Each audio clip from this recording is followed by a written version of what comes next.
you started track and cross country in middle school. What gave you that initial passion for running? Yeah, so I'm from Maine, in the US. It's like way the tippy top. And yeah, so I grew up actually a dancer. So all the way elementary school through grade school, I was competitive dance. So every day of the week in the studio. And actually a lot of my neighborhood kid friends, they were part of our summer track program. I'm sure you guys have something similar back in the UK with clubs and all that. Ours is run through USATF. So they do like a junior level track program that starts at a pretty young age. I think it's, yeah, grade school. So first, second grade. I was in fourth grade when I first started the summer track program. So that's what introduced me to running. And I more was just doing it to be with my friends. It was like twice a week in the summertime. And then you had a track meet, I think like every other week. So that's what introduced me to the sport of track and fields. And yeah, so that's kind of like how I got introduced to it. And then obviously during your high school running career, you were three-time state champion in cross country, as well as being a nationals finalist. How much confidence did this give you, like in your ability? For sure. So as I got a little bit, I don't know, I guess older, once I was kind of in high school, that's when I kind of realized like, oh wow, like I am very good at this. This is something I could potentially do in college.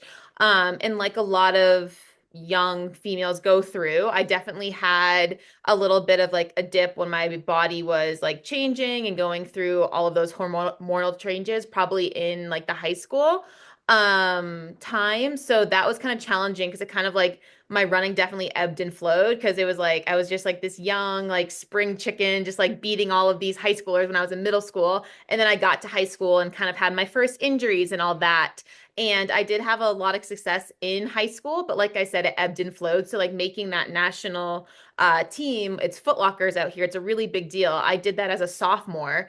So I was like on the younger level. And then I never made it again, just because I struggled the rest of my high school career with like injuries. So yeah, I definitely have had like these like ebbs and flows in running, but fortunately I've kind of like saw them through and went on to run in college and again had highs and lows and similar to life, right? You have these like awesome high moments and like you can't even think about the last time you're in a low, and then sometimes you get in a low and you're like, oh, you feel like it's never going to end.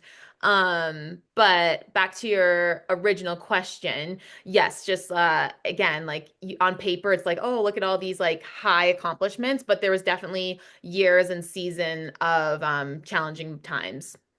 And speaking about college, I saw that the legendary coach JJ Clark told you that you had the crazy gene that all Yeah. great athletes have. Yeah. How did hearing that from him make you feel? Yeah, for sure. So JJ is the one that, really encouraged me to kind of see my running through and continue post collegiately. So I went to UConn, which again, like, they've actually done super well on the national level over the past few years. But when I was there, definitely more conference level, not as big publicity school as some of these other main running schools, right? So yeah, it wasn't like as popular to like run professionally after college, so I didn't really know a whole lot about it. So when JJ came in my junior year, I worked with him for 3 years, and of course he had trained pro athletes and with the likes of his sister and wife and multi-time Olympians. He kind of saw something in me that was like, oh, you're just getting started. And yeah, the crazy gene, it goes back to talking about those ebbs and flows. And a big part of it is when I got injured or had like a hiccup in my training, I really never got down about it. I still don't. I had this like crazy ability to like cross train and stay super motivated. And when I came back, like I was even better than when I had kind of like stepped off of the track. So yeah, I think that's what he said. Like you have that mentality, and that's so important in this sport. Because at the end of the day, like so many people can tell you you're great and amazing, but if you truly don't believe that, you're never going to reach your full potential. And speaking about that motivation, you were told at the University of Connecticut you were not fast enough for a brand endorsement, despite obviously putting in impressive performances. How did this kind of motivate you to prove them wrong? Yeah, so that's kind of when I graduated from UConn. My roommate and best friend in college was Lily D'Agostino, now married. But so her sister Abby D'Agostino, now Abby Cooper, was training in Boston with Mark Coogan. And I had known Mark Coogan just honestly through the D'Agostinos, like going to watch Abby race and being just really close to that family. And I knew that there was a great training group in Boston that was just forming around the time of 2017 when I graduated. So that's when I reached out to Mark and said, "Hey, I was from Maine. I'm like, can I come train with your girls? Like, I want to see how good I can be. And this is a New England group. I wouldn't really have to move anywhere." And yeah, so it was pretty cool because that was something like I actually went to Mark Coogan's house in Newburyport and like sat down at his kitchen counter and basically like sold myself to him, being like, I can help your girls out. Like I know that like if I had training partners, like I could potentially get to that pro level. And he's like, yeah, I'd love that. Let me go check with my boss at New Balance and, like see if we can work something out. So, it wasn't like a contract or anything like that. It was kind of more like an ambassador deal where New Balance gave me like kit and allowed me to train with the group. And yeah, so Mark kind of not kind of he opened me up to the pro running scene and showed me what it was like to train like a pro, and he helped me get into races, and that's when I started to get noticed over those next like year and a half. And during that period, you were working as a nanny as well, weren't you? Yeah, yep. So I had amazing friends. So it was one of my high school friends. So at this time I did 5 years. So all of my like friends my age had been out of school for 1 year. So they were all working in the real world, just like starter level jobs. A lot of them living in Boston. So I found one of my high school friends, she found like a house with like 3 bedrooms, and they were able to like divide it so that like I had almost like the office, right? So they were like allowing me to pay a little amount as rent. And they were, because they really wanted me to be able to do this. I was working as a nanny. Obviously, who knows what I was making at that time. I calculated it so that I had enough to like pay rent for my room in Boston so I could train with these New Balance girls. And I had awesome friends during the time that, they helped me be able to do that. And yeah, it's crazy to reflect on now. And again, like I have a very supportive family, so my dad helped me move out to Boston and really kind of take a chance on myself. Yeah. And then after that, how did it feel, obviously, to earn your first professional contract with Under Armour? Yeah, so again, like, it was one of those things where I loved my situation in Boston. I loved the girls I was training with at New Balance. The Under Armour position came because we came out to Flagstaff to train. And that's when I got introduced to more of like the professional runners and the agents. And that's when I met Stephen Haas, who was living out here. And he was the agent for a few of the girls already on the New Balance team. So Mark had that connection. So Mark introduced me to him, and that's how I ended up signing with Total Sports first. And obviously would have loved to stay with New Balance and keep my situation going. But at the time, Under Armour was forming a group in Flagstaff, and they didn't have any athletes yet. And Mark was super supportive of it. He's like, if there's an opportunity for you to have a pro contract and not have to work, you should go for it. And that's just how it worked out. The way our industry is, like, yeah, you might have your like heart set on one brand, but if there's nothing available at the time, you kind of have to, go with what is. And this was a cool opportunity where I was going to be one of the first females. Rachel Smith now was already with them. But they were trying to bring in more females. So it ended up just being a cool opportunity, and it's kind of where life led me. So yeah, getting that first deal was awesome. I mean, my first contract was pennies, right? As any first deal. But to me, it felt like I was a millionaire, right? Because I didn't have to like work anymore. Like I could pay rent and I could pay everything. So yeah, reflecting back on it now, I'm like, how did I live off that? But yeah, in the time it felt like massive amount. And you made the move to Arizona with with the goal of proving yourself on the road and the track. How has training been there with the likes of obviously Callie, Jorge Thackeray and Sarah Hall? How's that been? Yeah, so since I moved, so I moved out here in it would have been end of 2018, beginning of 2019. Life like has been so different every single year, right? And honestly, COVID was it came at like a really great time in my career, personally, because it allowed me to kind of just like use those years to kind of get more adjusted to altitude. It's a lot different living here full time versus just coming for camps. So when I moved out here full time, I kind of struggled a bit. And through COVID, I was able to kind of take a step back from my training. And yeah, honestly, I had my big breakthrough year probably 2021. And I think that was just because I had those extra years to adjust to altitude.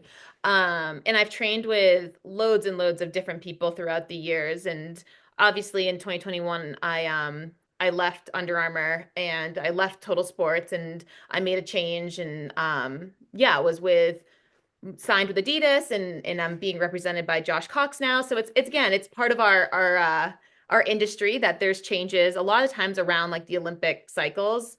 And then Kelly and I, yeah, we met back in forget what the first year she came out. It was probably 2022. And that's when we kind of connected and started doing some training together. And then every year just started doing more and more together. And this fall we kind of connected with Sarah Hall, and I was just with them yesterday. So I'm just coming back, super out of shape right now, but still meeting them for their warm ups, and they went and did their workout, and I did my tempo 2 miles, but we're all there together. So yeah, and it's great because I'm sure Kelly told you we have very similar like mindsets and in the way that we think and train. So when you find those people, you kind of want to hang on to them. And you touched on Adidas as well there. How was being coached by Terence Mahone giving you kind of like that new lease of life in running, obviously following the pandemic, and you were able to like produce your best performance, like such as your top 10 in the US half marathon? Yeah, so Terrence started coaching me in, I guess I would have signed in with July 2021. And it was always, so he was based in San Diego, so it was always going to be more of like a remote distance coaching situation.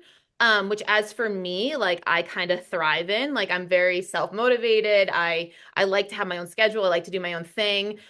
Being part of the group when I was younger was definitely beneficial because it kind of helped me get into a routine, meet people. But once I got a little bit older, I definitely preferred more of that freedom. And Terrence has allowed me to have that. Your first marathon was obviously a new, but it didn't end the way you wanted it to after dropping out. What did you learn from this experience? I debuted in New York. That would have been fall of 2020. Two. And there was a lot of pressure going into it. So I had run 67 in the half marathon the year prior. So I think everyone's like, oh, Emily's going to produce something really big. Yeah, again, a lot of it was in my head, right? Like I had just put so much hype, so much emphasis on this marathon. I thought that like I had to completely change everything. Like my training had to be different. Everything had to be different. I was so obsessed with like staying healthy and a lot of it was just like overthinking.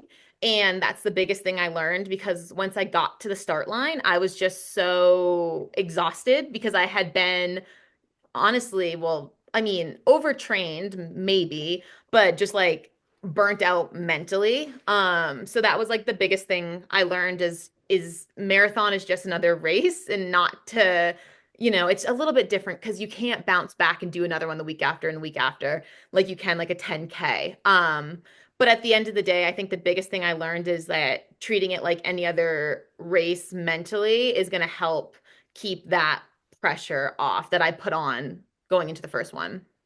And then obviously finishing as the top American and fifth overall in your second one in Toronto, that must have been a pretty amazing feeling in compared to the painful, obviously, experience in New York.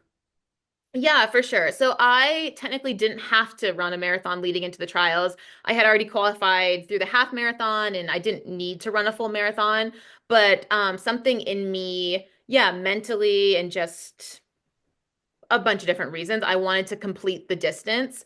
So that's why we went and did Toronto and ran that super conservative and just really enjoyed it. My family came out, two of my best friends from college came out. They saw me along the course and just had fun and got to the point that I dropped out in New York and was like, "Oh, like I'm fine," right? So the time and then I ended up getting the Olympic standard in that race, which was obviously a bonus, but going into it, it was more like all the pressure was off. It was like, let's just run, complete the distance so that when I step up to the line for the Olympic trials, I'm not going to be having potentially negative thoughts of like, oh, what if I can't do this, right? So yeah, that was definitely turned my mentality around. Obviously, like it was nothing compared to a lot of what other Americans have run, right? Like my time on paper is nothing special, but to me, being able to like complete it and it did give me the confidence going into the trials that like I could be a contender for the team. And how in terms of with the cross country as well, how did that give you the confidence before that second marathon attempt? Right. So I know that was so fun because we had so US Cross got like pushed back and then it was in Australia that what year was that? What did that would have been 2023? So that was super fun because then I'm like, "Oh, I'm going to try to make this cross country team. I've never made a world team. This will be cool." And yeah, and it just was able to like shift my focus and kind of like put the marathon in the back of my mind for a bit and then kind of move back to like something completely different, which is so great about our sport, right? Like you can kind of like mix it up. Like, yeah, like if you're feeling burnt out on the track, like go to the roads. And then if the roads get a little daunting, go back to the track. So yeah, that year I was like, all right, let's go to cross country. And I made that team and unfortunately had a little injury that I wasn't able to go to worlds, but it's still you're still made a team, you still produced on the day. So that was a lot of fun. And I think like that's the biggest thing for me is like when something doesn't go right, say like the marathon, like I didn't feel like I just needed to like grind and like do another one to prove like, oh, I am a marathon runner. Like right now, right? Like if I am not able to run a spring marathon, like I don't feel like I just have to like find the next like one that I can do. I'm like, well, let's go back to like the shorter distance and get super fast and then when I'm ready for a marathon, it will come. Like I don't ever feel like I have to force things. And you spoke about that feeling of overtraining. You've spoken about managing anxiety and not overdoing it in training. How have you personally been able to manage this, and what advice would you give to athletes who deal with this? Yeah, for sure. I mean, it's all about figuring out what works best for you, right? Especially being in Flagstaff, it can be super challenging. I'm almost 31 now, so it's taken years and years of learning this, but and especially social media, right? Like you're seeing people doing double threshold and like they're doing 23 miles on the day and they're doing double runs and they're running 21 miles. And it's like, oh my gosh, it's so easy to compare, right? And it's just like going back to being true to yourself. Like I know that like it does take me a bit longer to recover, especially living at 7,000 feet full time.